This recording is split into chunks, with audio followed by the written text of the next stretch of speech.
Coming up today, Korea's two biggest political parties are set to whittle down their leadership candidates ahead of their respective party conventions this month.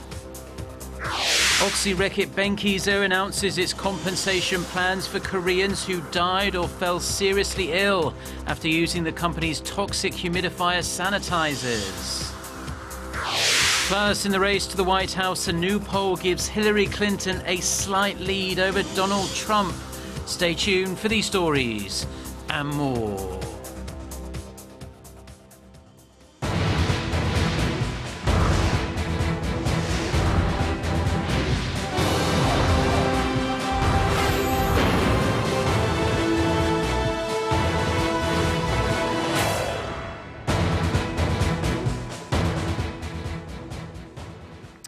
Hello to our viewers around the world. It's 6 a.m. on Monday, August 1st here in Seoul. Thank you ever so much for joining us. I'm Mark Broom. Our top story this morning, Korea's two main political parties are gearing up for their national conventions this month, where they will select their next leaders. Kim Mok-yeon has more on what's turning up the heat in the domestic political arena. With less than 2 weeks until its national convention, candidates to lead South Korea's ruling Saenuri Party gave speeches on Sunday to a party gathering in Changwon, Gyeongsang-namdo Province. 5 candidates are currently in the race to become the party's chairman. And as the first official platform for them to each make their best impression on the party members and delegates, it was a war of nerves. The southeastern region of Korea is the traditional home turf of the Saenuri Party and can have a major impact on a candidate's chances. The party gathering and speeches will continue for the next 10 days. The main opposition party, the Minju Party of Korea, still has almost 4 weeks to go until its convention, which will be held on August 27th. The party will narrow down the candidates for its leadership from 4 to 3 in a vote this coming Friday, so competition is already in full gear to win over party delegates, especially in the metropolitan area of Seoul, which is considered the Minju Party's most favorable constituency. The minor opposition People's Party, on the other hand, is still trying to overcome a corruption scandal within its ranks. Unlike its two rivals, the People's Party is expected to keep its interim leadership in place until it holds its own national convention early next year. Kim Mok-yeon, Arirang News. Now, President Park Geun-hye returns from her official vacation on this Monday after taking a week off to recharge her batteries. Pundits say one of her first tasks this week will be a cabinet shakeup. Kim Jung-soo reports. Every year since 2013, when President Park Geun-hye returned from her first official vacation, she has authorized important changes to her Cheongwade staff or to her cabinet. Now political pundits say the same could happen this coming week. One official facing possible replacement is President Park's Senior Secretary for Civil Affairs, Woo Byung-woo, who is currently under a month-long special presidential investigation for suspected bribe-taking. Since he took his current position last year, Secretary Woo allegedly accepted bribes in exchange for playing an important role in the promotion of Jin Kyung-jun to the position of a vice minister-level senior prosecutor. Jin himself is currently charged with receiving bribes worth some $800,000 from Kim Jong-ju, founder of game company Nexon. The irony is that Secretary Woo, who is considered an important advisor in the cabinet appointment process, is now under investigation himself. However, Secretary Woo may not be replaced after all. President Park appears to have confidence in his abilities as a cabinet member, as she trusted him to oversee the recent nomination process of Lee Chul-sung to be Korea's next chief of police. Also on President Park's to-do list in early August is working on an effective resolution of the controversy in Seongju County over deploying the THAAD missile defense system there. It is expected that during Tuesday's cabinet meeting, she'll re-emphasize THAAD's strategic value for national security. She'll also likely address the controversy regarding the traditional special pardon of prisoners on Korea's upcoming Liberation Day holiday, amid claims that the list is heavily prejudiced towards high-ranking politicians and businessmen.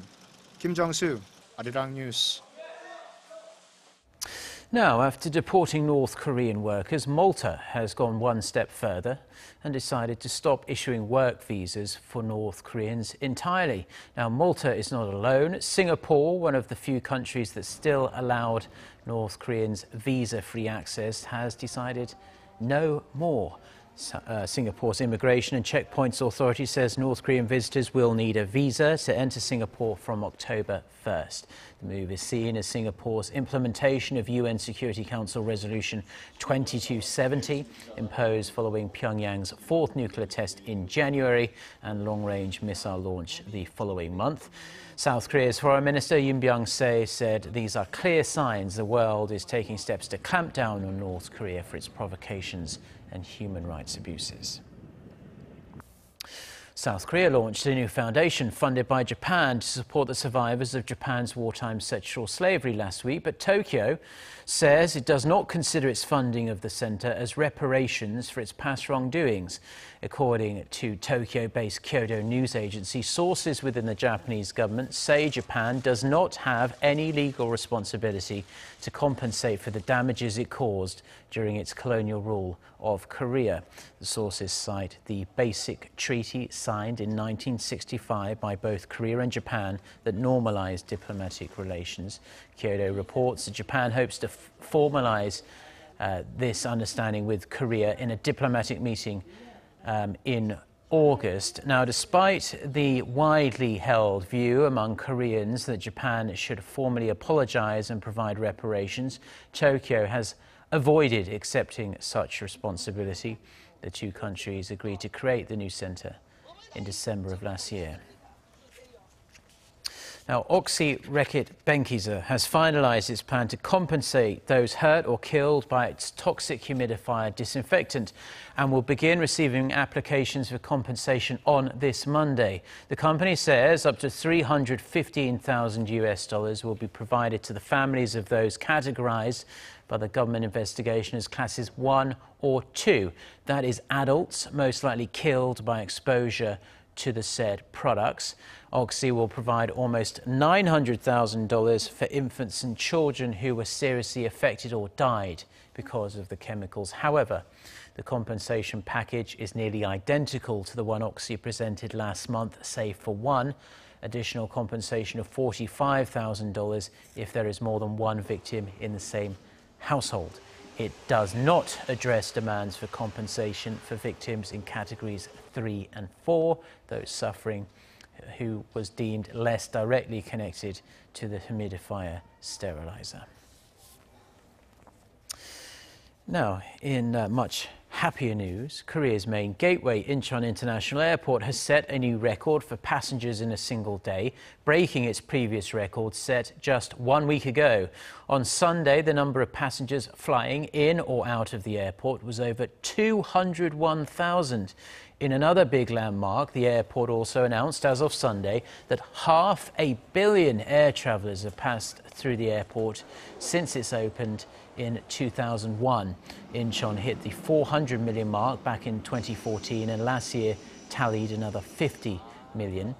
In the world, there are only 8 airports, including London Heathrow and Dubai, that can handle that level of traffic. Officials say they expect that the addition of a second passenger terminal in 2017, next year, will enable Incheon to take 72 million passengers each and every year. Now, South Korea's main stock market is extending its trading hours by 30 minutes from today. The Korea Exchange says the opening time will remain the same, 9 a.m., but the regular session for the stock market and gold markets will close half an hour later at 3:30 p.m. Derivatives trading will end at 3:45 instead of the previous 3:15. The extension is expected to lead to a 5 to 6% increase in transactions, but the Korea Exchange decided to cut 30 minutes from after-hours trading, which will run from 3:40 to 6 p.m. This will be the first time trading hours have been changed since the year 2000, when the market operator eliminated the lunch hour break. Now, with the election day now less than 100 days away, Hillary Clinton has regained a razor-thin lead over her Republican rival Donald Trump after she accepted her nomination at last week's Democratic National Convention.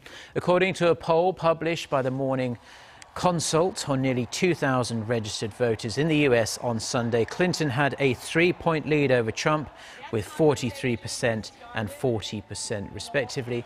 This is a 7-point swing from the previous poll, which saw Trump surge to a 4-point lead with 44% to 40% following the Republican Party's convention.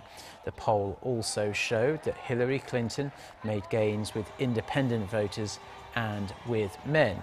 The latest survey has a margin of error of plus or minus 2 percentage points. More gun violence in the United States. This time, 1 person was killed and 4 injured in shooting incidents in Austin, Texas, Sunday morning local time. The Austin Police Department describes them as separate shootings within the same area. Of the injured, 2 women and 1 man were hospitalized, but a 4th person declined any form of medical treatment. Now, the suspected shooter, there are conflicting reports, but he's still believed to be at large. The shootings in Texas occurred less than a day after 3 recent high school graduates were killed while at a house party in Seattle. Turkish President Recep Tayyip Erdogan has announced more sweeping changes to Turkey's military, bringing the country's armed forces further under his control. The new measures were revealed on Sunday in an official state gazette.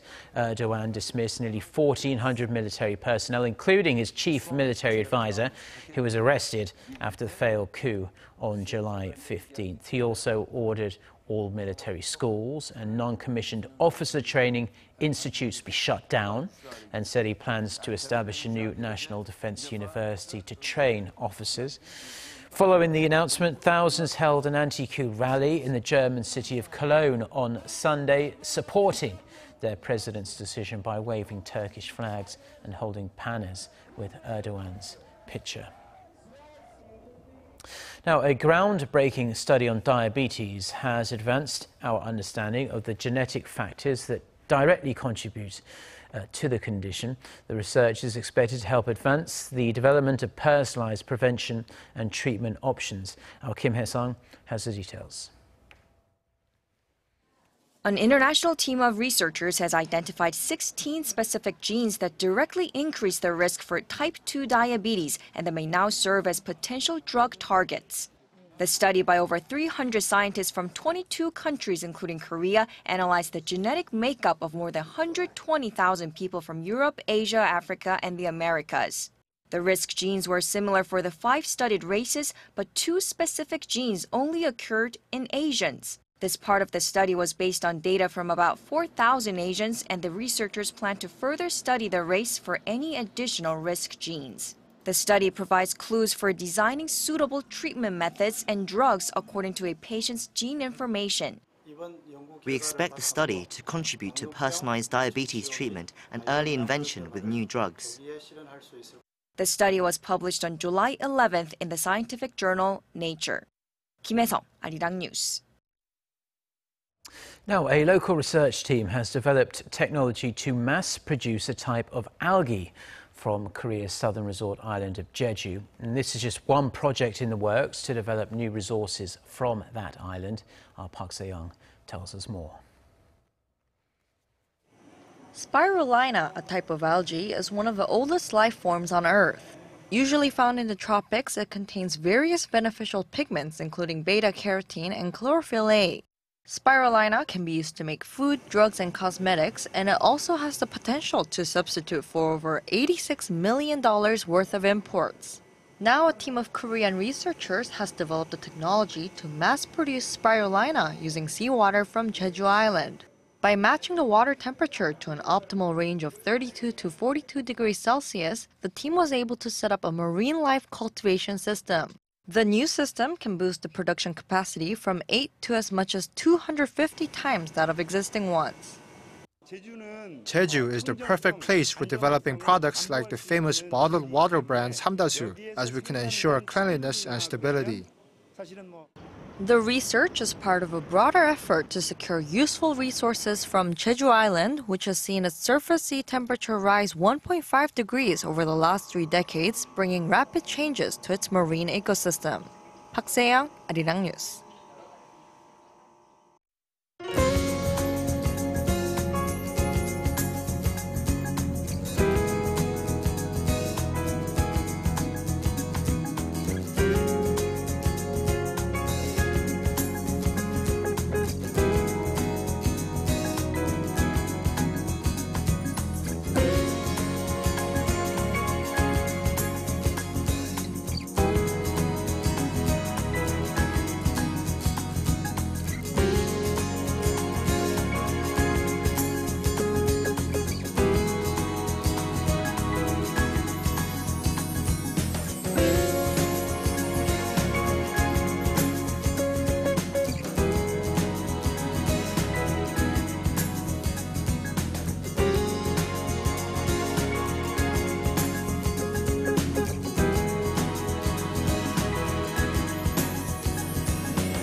Well, that's all we have for now on this Monday morning here in Seoul. I'm Mark Broom. Thank you as always for tuning in to our newscast, and we'll be back throughout the day with more news bulletins. Our next scheduled one coming up at 10 a.m. Korea time. So until then, goodbye.